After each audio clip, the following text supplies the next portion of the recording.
जनपद लखीमपुर से इस वक्त की खबर सामने आ रही है। दुधवा टाइगर रिजर्व बना तराई एलिफेंट रिजर्व।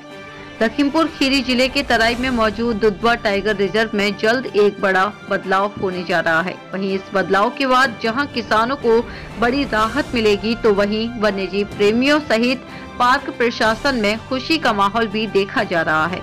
आपको बता दें कि केंद्रीय वन मंत्रालय ने उत्तर प्रदेश में तराई एलिफेंट रिजर्व बनने की मंजूरी दे दी है, जिसमें उत्तर प्रदेश का तराई इलाका और दुधवा टाइगर रिजर्व समेत पीलीभीत टाइगर रिजर्व को मिलाकर यूपी का यह पहला तराई एलिफेंट रिजर्व TER होगा, जिससे दुधवा में जहां पर्यटकों की संख्या बढ़ेगी, साथ ही साथ आसपास के लोगों को रोजगार भी मिलेगा। दुधवा के फील्ड डायरेक्टर संजय पाठक ने जानकारी देते हुए बताया है कि जल्द ही यूपी में प्रस्तावित तराई एलिफेंट रिजर्व के अस्तित्व में आने के बाद Dudhwa tiger reserve DTR UP का अकेला राष्ट्रीय उद्यान बन जाएगा, जहां पर 4 खास जंगली प्रजातियां बाघ, 1 सींग वाले गैंडे, एशियाई हाथी और 12 सिंगा सहित अन्य वन्य जीवों की रक्षा और संरक्षण करेगा।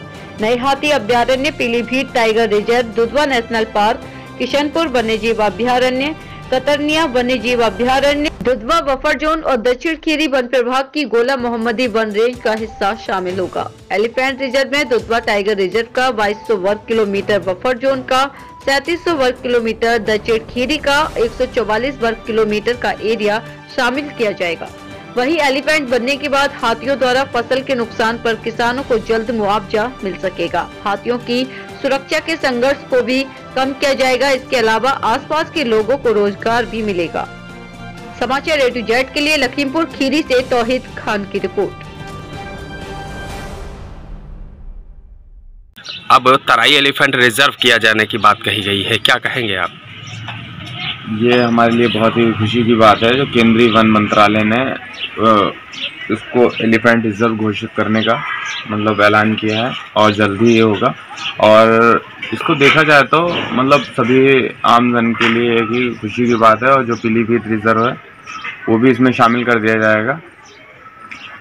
और कहीं ना कहीं देखा जाए तो इसमें जानवरों की सुरक्षा बढ़ाई जाएगी और हाथियों का संरक्षण या अन्य जीव जंतु जो भी हैं उनके संरक्षण के लिए कदम उठाया जाएगा। और हमारे क्षेत्र के लिए एक बहुत ही बड़ी खुशी की बात है जो किसानों को इसका मतलब फसलों का जो नुकसान होता है जानवरों के द्वारा उसमें मुआवजा भी दिया जाएगा।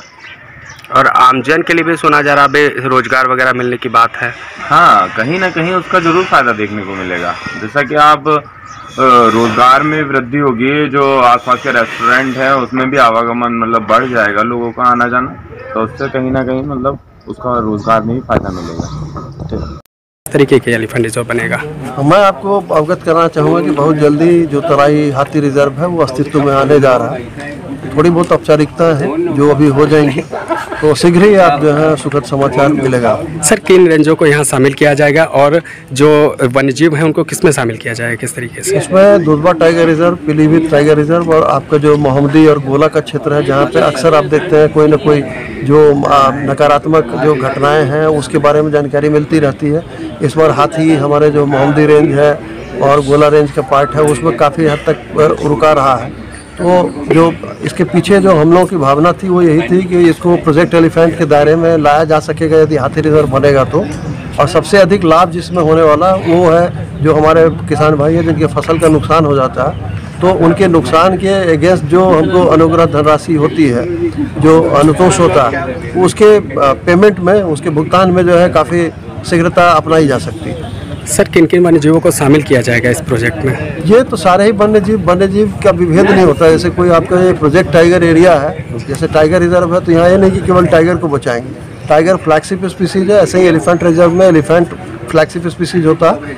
यदि उसके संरक्षण के लिए आप काम करते हैं तो आपको सारे जितने भी हैं उसके नीचे आपके प्राकृतवास सहित जितने भी वन्यजीव हैं उनको लाभ मिलता है। मैं अक्सर बोलता भी हूँ कि यदि घास बचेगा तभी टाइगर बचेगा।